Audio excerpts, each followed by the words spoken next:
All right, questions number 9 and 10 from the quiz, very similar. The only difference is this first one's an arithmetic sequence, meaning it's an add, subtract pattern.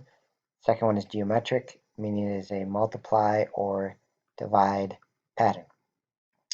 All right, and so in order to fill in the missing term here, there's a couple ways you can kind of just guess and check to figure it out. But you can also do what's called the mean or the average of these two. So you can do 51 plus 57 divided by 2. So that should be 108 divided by 2, and that gets us 54. Right? And if we look, that kind of makes the pattern work because it must be a plus 3 pattern, making an arithmetic pattern. Okay, so in a geometric one, based on the fact this is going up, this must be multiplying by some value, but we don't know what number it is.